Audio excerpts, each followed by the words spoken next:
Po ako nakakita ng panguhuli ng talimusak. Ito po pala. Ito, sinatabi na rin. Itong mga isdang maliliit na to talagang masarap. Pwedeng pangat. Sa suka, ano? Masarap.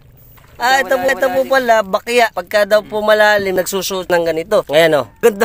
Parang sapatos, ano? Kadang-kadang. Ano po tawag siya sa malaking lambat? Sakag. Ang tawag daw ay sakag. Para po siyang baskagan. Paway. Yun, tingnan natin. Ito, sariwa. Tingnan natin isang talimusak. Ayan, talimusak din po ito, ano? Biya. Ito po ba ito? Pukpok? Biyang pukpok. Ito po biyang pukpok, Ganda. Kumparahan po natin. Ang talimusak, ganito yung tsura. Ito po yung biyang pukpok. May mga kulay. Ang bangay-ngay. Ito yung maliliit. Bangay-ngay nga naman. Sa iba pang klase, maliliit. Kulong-kulong daw po ang tawag dito. Dito sa IBBI. Para nga naman hindi mamatay. Una pong gagawin, tusok niya kawayan, pa-triangle. Tapos andoon na po yung lambat.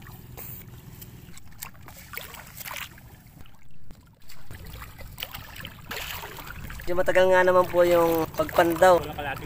Mga kalahating oras bago nga naman makapandaw ng isa. Nakapagod din yan. Nakapagod nga naman. Nailaglag na niya yung mga lubid. Dahan-dahan naman iaangat. Pagka mabilis, walang mauhuli dahil mabubulabog yung mga talimusak. Pag habagad na po lumalabo yung tubig. Wala daw po silang gaanong mahuli. Kaya umanap sila na medyo malinaw yung tubig. Nako, konti. Ayun, meron pa kaya ng konti po ngayon. Konti na ngayon. Konti na nga naman po. Wow, sariwa. Pupuntahan po na ngayon yung nandoon. Ang huli-uli ng talimusak. Aangat din na po ni tatay. Papandaw na siya. Talaga napakahina. Ay, mango. Wala. Videoan mo para maawa. Yan. Pitas.